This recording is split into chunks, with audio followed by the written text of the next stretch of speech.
पाहूया पर्यावरणाचं नाटक. पर्यावरणाचा संतुलन राखणं हे आपल्या हातात आहे. मग चला तर नाटक बघा, नाटक बघा, नाटक बघा हो. पर्यावरण संतुलनचं नाटक बघा हो. नाटक बघा, नाटक बघा, नाटक बघा हो. पर्यावरण संतुलनचं नाटक बघा हो. चला तर आपण आता नाटक पाहूया. गणपती आलेले आहे, सगळीकडे खूप धूमधूम चालू आहे. प्रत्येकाच्या घरामध्ये गणेशोत्सव आलेले आहे, बाप्पा आलेले आहे आणि बाप्पाचं आपण आगमन करून त्यांना वाजत गाजत आपण घरामध्ये घेऊन येतो. त्यांचे आपण आरास करतो, त्याची पूजा करतो. प्रत्येकाच्या घरी, कोणाच्या घरी 1.5 दिवस, तर कोणाच्या घरी 5 दिवस, तर कोणाच्या घरी 7 दिवस, तर कोणाच्या घरी 10 दिवस असे आपले बाप्पा आपल्या घरात येतात आणि आपण त्याची आरास करतो, पूजा करतो.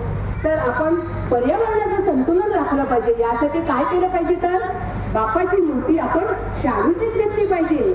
आपण पीयूपीची न घेता जास्तीत जास्त शाडूची मूर्ती घेतली पाहिजे, की जेणेकरून आपला पर्यावरणाचा हात कमी होईल. मग बाप्पासाठी आपण काय करतो? पूजा करतो, आरती करतो. तर चला तर आमच्या मैत्रिणी आता बाप्पाची पूजा करतील आणि घरामध्ये बाप्पाचं आगमन होईल. गणपती बाप्पा मोरया, मंगल मूर्ती मोरया, गणपती बाप्पा मोरया.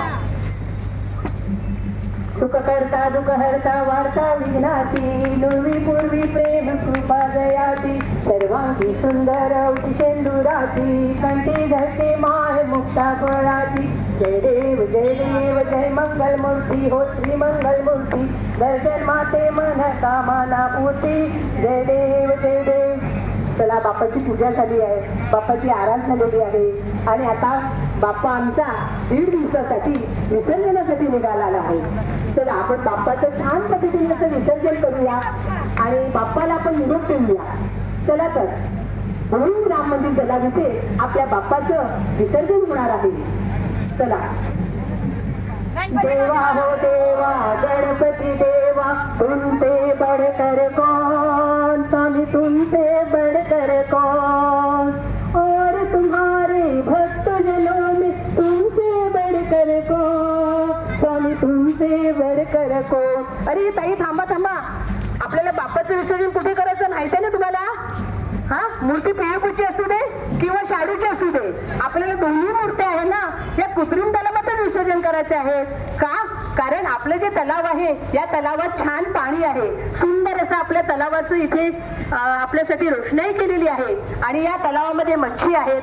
कधीही मच्छी मरू शकते आणि पाण्याचे झरे आपले खराब होऊ शकतात, म्हणजे पाणी झरे आपले निघून जाऊ शकतात. पीयूपीच्या मूर्त्या जर ह्याच्यात टाकल्या तर त्या पाण्यामध्ये दबल्या जातात आणि व्यवस्थित विघटन होत नाही.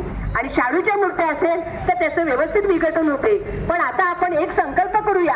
सर्व नागरिकांना मी असंच सांगेन की तुम्ही फक्त आपल्या मूर्त्या ज्या आहेत त्या कृत्रिम तलाव मध्येच विसर्जन करायचे आहेत.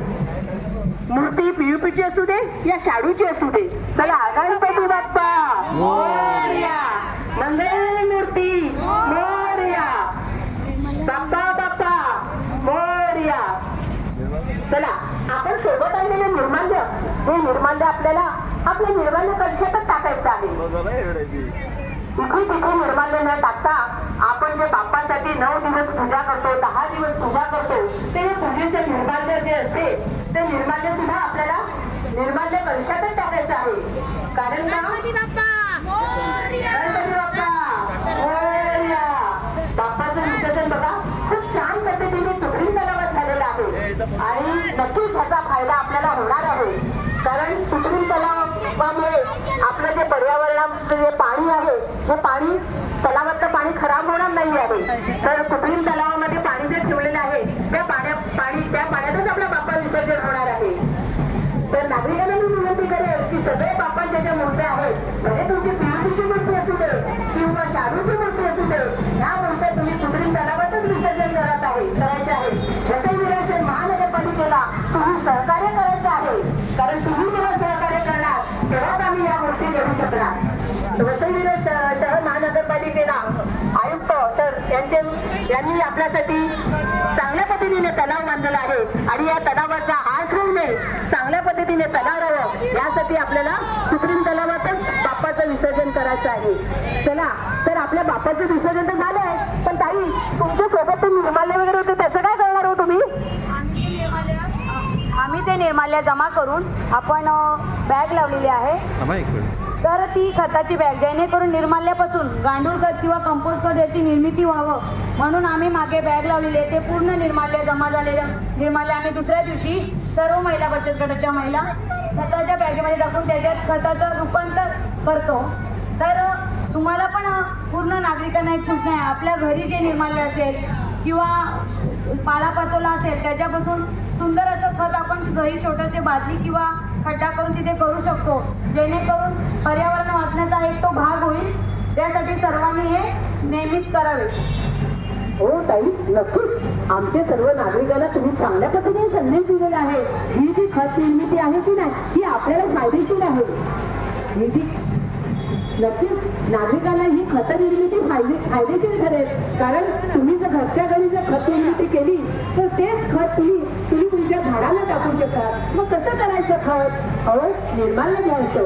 निर्माल्य घेतल्यानंतर ते एका बादलीमध्ये किंवा एखाद्या प्लास्टिकच्या टाकीमध्ये सुद्धा तुम्ही ते निर्माल्य टाकू शकता. पण त्याच्यासाठी तुम्हाला त्या टाकीला होल पाडावे लागतील की जेणेकरून पाणी बाहेर निघून जाईल आणि आपले फुलं त्याच्यामध्ये टाकायचे आहे. तुम्ही शेण टाकू शकता किंवा ताक असते ना ते ताक आणायचं आहे आणि ते ताक सुद्धा त्याच्यात जर टाकलं आणि त्या ताकाने फटाफट आपलं खत तयार होते. जवळजवळ ना म्हणजे 3 महिन्यामध्ये ही खताची प्रक्रिया आपली पूर्ण होते. म्हणजे तुम्ही जे काय टाकलेलं आहे त्याचे एक प्रकारे सोनंच झालेलं आहे. म्हणजे सोनं आपल्याला आपण विकू शकतो किंवा आपल्या